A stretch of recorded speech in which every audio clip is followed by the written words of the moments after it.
All right. Hello, everyone. I'm Ryan Mackman, and I'm a business consultant with Salient Healthcare. I want to welcome you to today's webinar about appropriate HCC coding. Just a few items of note before we get started.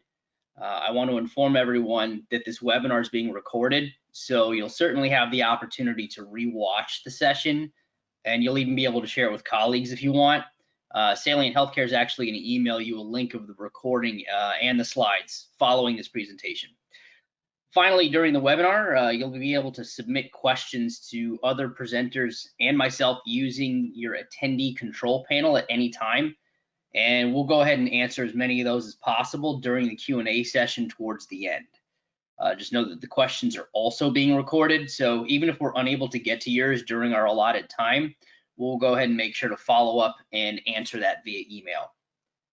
So presenting with me this afternoon, we have Amy Koch, our Principal Business Consultant, and we also have Maria Nicole, our Senior Business Consultant. Now, this webinar was put together after several common experiences that we've had with various clients, and we found that we often ended up discussing the role of appropriate coding when managing patients. Part of practicing good population health is getting to know the patient so well that you can anticipate and even get in front of potential health risks before they develop into something serious. An analogy that I like to use is, think of it like maintaining your car. So you go for an oil change every 3,000 to 5,000 miles, and you do that so that your engine continues to run without issues.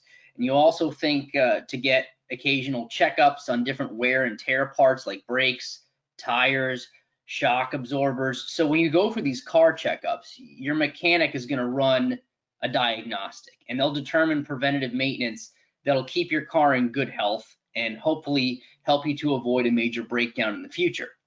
In a roundabout way, that's also what we do in population health, and HCC risk scores play a pretty big role in helping us to accomplish this goal.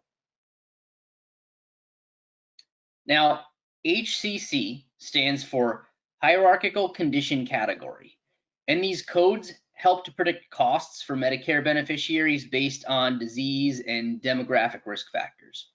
Appropriate coding leads to a more accurate benchmark, and in turn, that enables you to both anticipate the actual cost of care and the type of care that your patient population is going to require.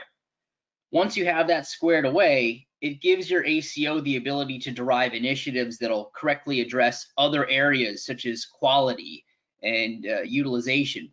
But in order to do that, you have to get the coding down first. Here's a little history lesson. So CMS implemented a risk adjustment model back in 2004, and they referred to that as risk adjustment factor, or just RAF for short. Now, a RAF is derived from ICD codes pulled from claims data. Each patient is then assigned a RAF as a relative measure of risk of likely costs of care. And if this sounds a lot like how insurance sizes up probable risks, that's because it is. HCC scores were originally used by CMS so that they could adjust capitated payments to Medicare Advantage plans. And now they're more universally used to assess population health as a whole. If you run an accountable care organization, you're going to want to make sure that your coding's appropriate and accurate, because that's going to ensure that your benchmark will equally be accurate. And that gives you your best opportunity to then achieve shared savings. The financial impact of coding is certainly important to how you run your organization, but there's an even more important reason that focuses on patients themselves. And I'm going to go ahead and hand this off to Amy to discuss that next. Thanks, Ryan. So let's talk about why coding is so important. The codes used in billing are telling the true story of your patient. This is going to help paint the bigger picture in the medical history, will help providers take care of their patients. You can even save a life or maybe even a limb. Being as specific as possible makes a paper cut a large wound or an amputation not just of any leg, but specifically the left one. Now, additionally, coding specificity helps with payment. Regardless of the payment structure that you have, you can still be fee for service, or maybe you have some sort of hybrid payment method within a value-based contract. But nonetheless, the HCC will still help to determine the acuity of illness for your population. Now, the risk scores can help with capitation payments, they can help determine benchmarks, and even assist with bonuses later on. Nonetheless, the risk score is paramount when it comes to financial compensation and so that the provider can properly take care of the patients.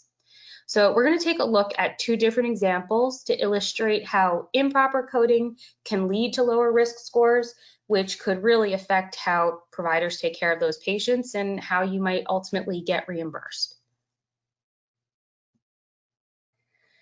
So here's our first example. We have a patient who went to the primary care physician, and this patient is a 75-year-old male with type 2 diabetes and a BMI of 40 who has complaints of numbness in his extremities. So somewhat common of a patient. And as a provider, you will have to code this patient, but how do you go about doing it?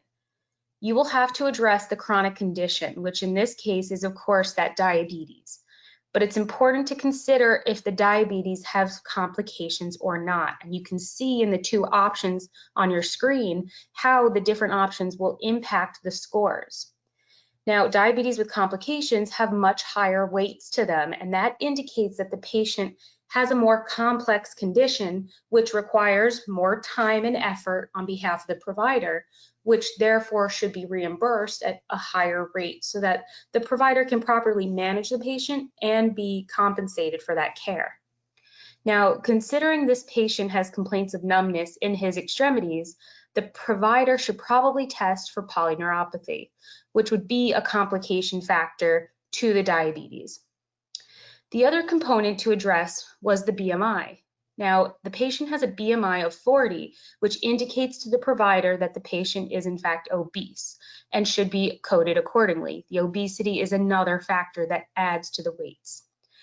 Specificity matters, and it's going to absolutely impact your bottom line. In value-based care, you're treating the patient for desired outcomes.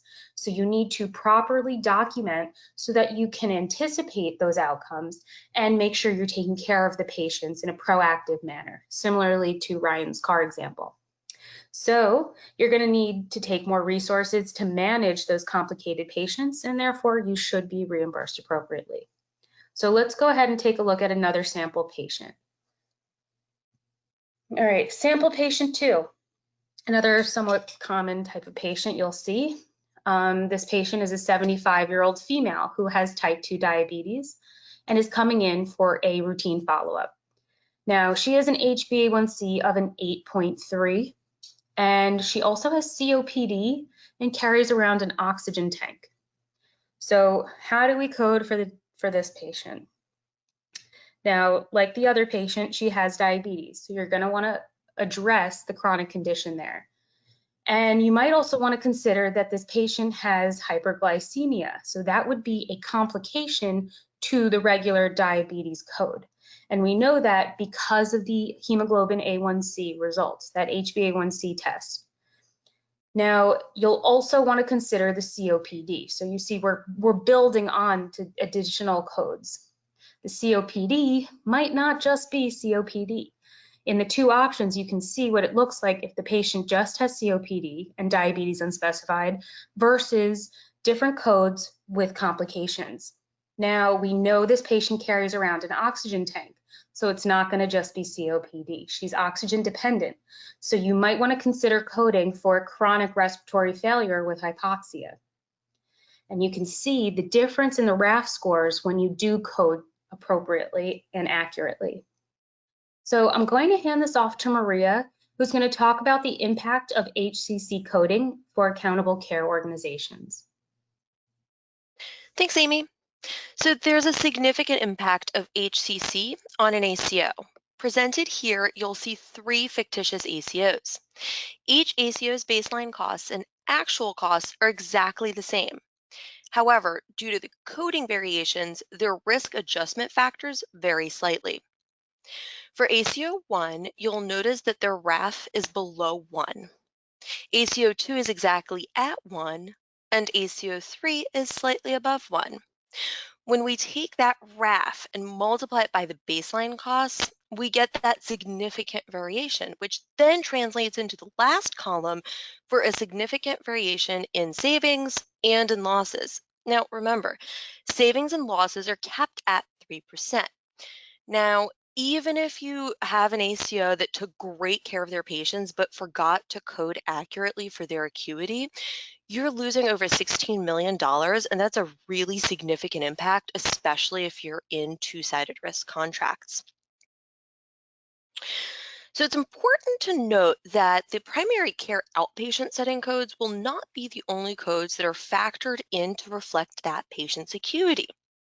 There is a number of settings which the patient visits over that course of the year that's going to be used for HCC. And they're listed here. It's really common for a patient that hasn't actually seen their primary care provider in a while to get a brand new diagnosis while they're visiting the short-term hospital, for example.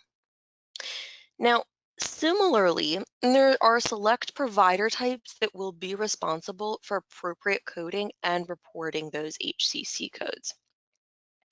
On this slide, you're going to find a list of those providers.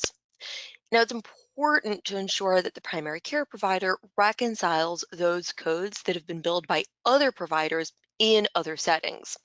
And the annual wellness visit is the perfect time to do so. The AWV, which we covered in a previous webinar that you can download from our website, is really the perfect opportunity to review problem lists and review codes for chronic conditions.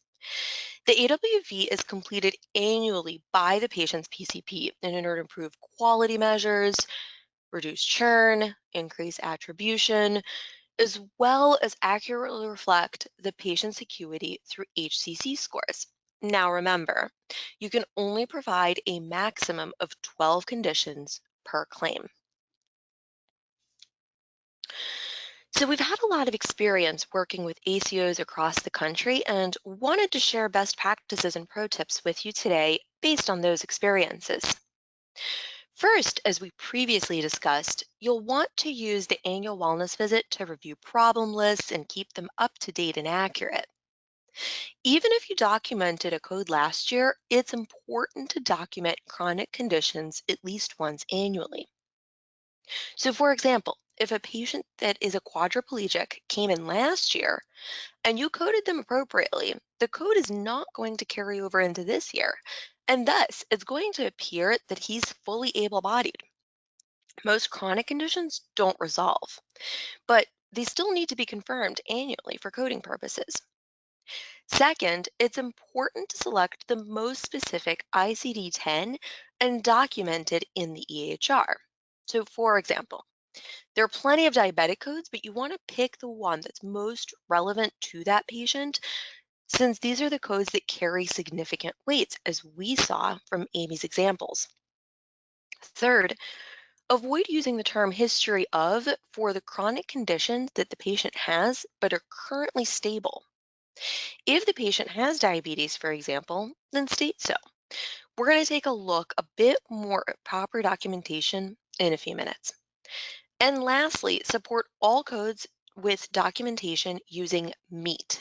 Amy's going to speak more about proper documentation.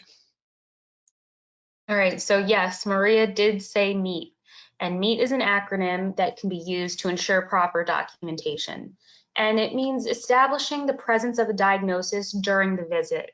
And you'll see more and more that it's important that you can establish these diagnoses during the visit as opposed to later on, because through electronic processing, things are happening at the time of the visit. So it's going to be even more important now. So let's review that M.E.A.T method. M stands for monitor, and that means that you're going to need to ensure that you have the signs, symptoms, and disease progression or regression documented. Then you have the E, which stands for evaluate. You need to review and document any test results, which may include labs or imaging, and you'll also want to identify whether medications that the patient is taking are effective in managing their condition.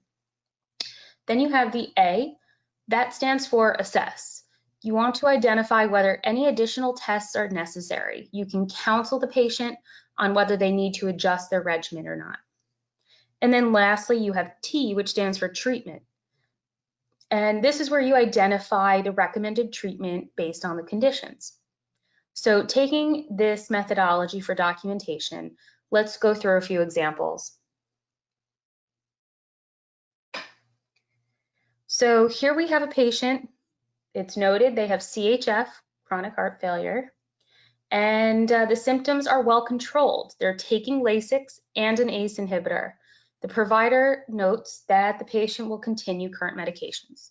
So running through this with M.E.A.T, we know M stands for monitor. We know that the patient is well controlled. Okay, all is well.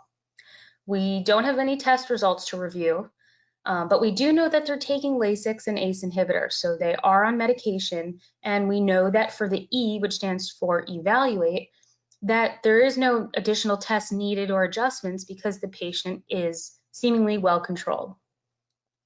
Now for assess, which is A, we know again that nothing additional is necessary. So the recommendation is for the patient to continue their medications as indicated, which would be that T for treatment. Let's go through another example to show you how M.E.A.T works.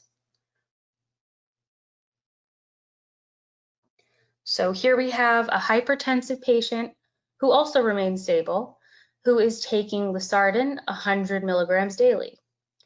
So here we have the M, monitor. Patient once again remains stable. We have E for evaluate. We know they're on medications. We don't have any tests here, but they're stable, so keep it up. A, assess. There is nothing else needed, so patient's doing well. And then lastly, you have T, treatment, which is just, again, continue current medications. So you can see that this could become very complex, or it can be relatively simple depending on how the patient presents themselves during the visit. So with that, I'm going to have Maria discuss a few important statistics regarding HCC coding because they're very interesting to listen to. Absolutely. So I wanted to take some time today to review some national statistics with you. Interestingly, we know that there is an error rate of about 33% for HCCs. Additionally, rural providers serve Medicare beneficiaries with lower average HCC scores than urban providers, a 1.43 compared to 1.75. Now, given these statistics, do you think it's possible that Medicare beneficiaries in rural areas are actually healthier than those in urban areas? Or do you think that perhaps the rural providers are contributing to that 33% error rate in coding? There's actually a website that provides you with information on your regional HCC scores, as you can see from the map on the right. And if you wanted to take a look at your specific region, you can actually zoom in, and we have the link provided below. Now, I wanted to bring Ryan back in because he's going to go over how Salient Healthcare can help you ensure appropriate coding. Ryan? Thank you, Maria. So by now, you realize the importance of appropriate HCC coding, why accuracy matters, and how coding can have a large effect on the rest of your ACO. Now what we're going to do is show you how Salient Healthcare can ensure that you stay on top of coding and how you can get the jump on opportunities for improvement. First, I do want to mention, this is all demo set data. There's no PHI being revealed during my example. Okay, having switched from our slide deck to the Salient Healthcare dashboards, you'll see that by clicking on risk opportunities here in the risk navigation bar will bring us to the risk opportunities dashboard. Now, once this opens up, the dashboard is going to provide you with a detailed view of beneficiary risk based on HCC coding, which is what we've been talking about. The data is organized in such a way that analysts can easily identify outliers with regards to risk and spend. I should also mention here that Salient provides risk scoring updates on a monthly basis. Now that's key because CMS calculates risk scoring quarterly, and the way we're able to provide you your information on a monthly basis is through our own proprietary data enrichments. We also allow you to roll up the scores to the organizational, the TIN, the NPI, and the beneficiary levels. Now, looking at this dashboard, over here on the right-hand side, we have a risk scores widget that contains 3 actionable lists, 1, 2, 3. We have all beneficiary risk scores, and you have the ability to expand your ACO, and that show you all the beneficiaries that it contains. In this case, this particular demo ACO also had United Healthcare and Humana Medicare Advantage data, which is something that we can bring in if an organization chooses to do, but you saw it there before I expanded. And then there's 2 other tabs, beneficiaries with a decreasing risk score and beneficiaries who are increasing in risk score. In each case, these lists can be filtered either by practice or by provider, and that allows you to then export these lists to those who can actually use the data to take corrective action. Now, towards the bottom, I'm going to go ahead and close this panel just to give us a little bit more room to see. And towards the bottom here, you have a beneficiaries by risk range widget. You can use this view to list beneficiary names along with classification of low, medium, medium high, or high. Those who are listed as high are likely candidates for case management, and that's because they might require additional care. The medium and medium high beneficiaries are typically good candidates for chronic care management, and those who are in the lower categories may not have been seen by a provider recently. So what this does is it gives you an opportunity to bring those patients back in for another appointment, and then you can ensure accurate coding.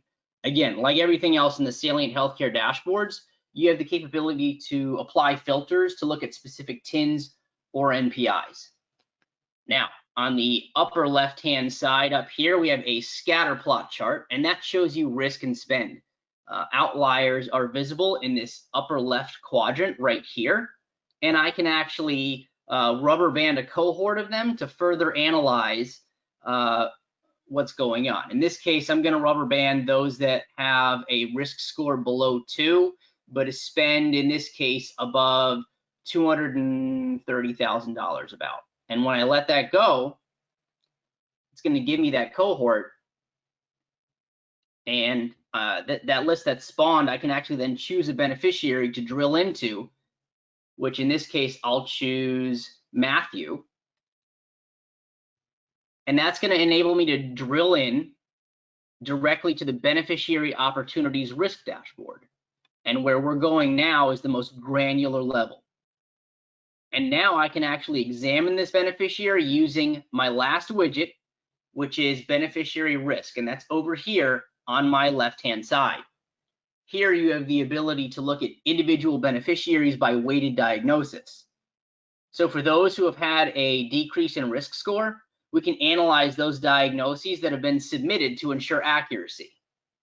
By expanding, I can then examine whether or not there are more appropriate codes that could be applied in conjunction with the beneficiary chart under clinical guidance. So as you can see, Salient Healthcare gives you a very thorough look at your HCC coding all the way down to the beneficiary level. So you gain a leg up in assessing how your ACO is doing with regards to appropriate coding, who is being coded appropriately, and whom is doing the coding appropriately. That kind of insight helps you create initiatives that are going to ensure that your ACO is headed in the right direction, practicing good population health, making sure your benchmark is accurate, and then ultimately getting you set on the path towards achieving shared savings. All right, so I'm going to bring back my slide deck now. So there's going to be a quick change, and as you can see, we've wrapped up a lot. I mean, there's a fair amount of intricacy when it comes to HCC risk scores and appropriate coding. While we can't go over every possible detail in a half hour, just know that Salient also provides a helpful resource library for our clients, where you're going to find additional HCC documentation and workflows, as well as a copy of this presentation. Our website is www.salienthealthcare.com. We also have additional literature available on our website if you so choose. And I haven't mentioned this yet, but please don't forget, we offer ACOs a free 45-day trial with your own data, and we'll even run an assessment for you So if appropriate coding is something that you want to focus on, we can certainly do that. Okay, now it's that time. I'm going to open up the floor and we're going to do a little Q&A. So if you have a question for a specific person, let us know. Otherwise, we will just assume it is general. And I have a few questions already that have come through. All right, I've got another question here. How do you educate providers and what are the best practices for workflows? Thanks, Ryan. I think I'll take that one. So, from my experience, it's really helpful to have someone review the codes before and after the patient visit. A physician extender reviews the codes that are potentially recommended by the solution before the visit so they can review the most relevant codes that are there for the PCP. The PCP will then select the codes that they find most accurate, and then the biller and the coder can review the documentation in the EHR to ensure that the visit has been documented correctly and actually reflects the codes that are being used. Excellent. Thank you, Maria. And there's one more question that has come in. Looks like I have a lot of patients with high risk scores coming from specialty care. How do I know what the specialists are coding and how do I reconcile their coding efforts? Yeah, I can take this one. So in the Salient solution, you are able to see what's going on at each individual visit, and we have a list view that allows you to check on that. And you'll be able to see all of the different conditions that have been coded. So your primary care physician can probably do something where they review the list that has been coded historically, and during a wellness visit or subsequent visit, we'll just go through that list with the patient. So you kind of do a reconciliation that the primary care really confirms everything that they're seeing. And if they see something that they can't confirm themselves, then they can go ahead and reach out to any of those specialists that the patient has seen historically and either gather notes or maybe they reconcile and say, hey, we actually don't see this anymore. So maybe it is appropriate to not code again. So having that visibility is so important, and being able to review it ahead of time allows the PCP to be in a more powerful position to really take on the reconciliation of those lists. And we did get in a bunch of other questions, Amy, while you were talking. However, my panel is shrinking it. And so it's hard for me to see. Logan, if you're able to see the questions, can you read them off? Yeah, sure thing, guys. Just to hop in here and try to get a few other questions in. I know we're running up on time, but firstly, we got a question about, can you clarify the look back years for ACO HCCs? Yeah, so HCCs for Medicare are calculated using a rolling 12 months, and they actually use a 6-month claim lag time frame, which I guess is kind of complicated when saying that aloud. It's better to draw it out, but they're going to use 12 months of historical claims, a full year's worth, but they just adjust it for that claim lag. So you'll always be slightly behind in how they're calculating the actual number. So when it comes to taking a look at your accountable care organization contract and you have a 3-year contract, the biggest impact you'll want to have is on year 2, because it's work you're doing historically that'll impact that number. And then that second year of your contract number will impact your benchmark for the following contract period. So you're always working behind the realm or the wheel before you actually get to where you need to be. So it's important to just have initiatives that are ongoing, and you'll know that you'll catch up later on. It's hard to be proactive in this effort, but education is key. Are there some common HCC codes that you see across different healthcare systems that are often undercoded, such as vascular disease or a specific diabetes code? Sure, I'll take this one. So we see that diabetes is really commonly miscoded, and we'll see the diabetes without complications, which is why we provided that example in our presentation today. The commonly missed codes actually are all in our HCC guide that's located on our resources on the website that Brian had recommended. And it's available to our clients so that the provider has those codes right in front of them as they're coding. And then one last question, guys. How long does it take for HCC score to be reflected in benchmark for ACO? Yeah, so I tried to, I guess, answer that in the other question as well, which is it doesn't impact it until later on. Everything you're doing now will impact the future, which is unfortunate when you want to see real-time improvement. But just know that any efforts you're putting forth now will help to adjust benchmarks and your contract benchmarks and everything later on. Great. And that looks like it from the questions, guys, so I'll let you sign it off. All right. All right. Thank you for all those questions. Yeah, we really appreciate it. And if anybody does have any other questions after the fact or you think of it, we're more than happy to answer that via email. But with that, I'm going to hand this back to Maria to just close everything out. All right, thank you everybody, and thank you for watching our presentation today. Wanted to look forward to helping you navigate the ever-changing waters of the value-based payment initiatives. We'll leave this slide up for a little bit so you can contact any of our consultants directly. Also, don't forget to follow us on LinkedIn at the address below. We hope you have a great rest of your afternoon.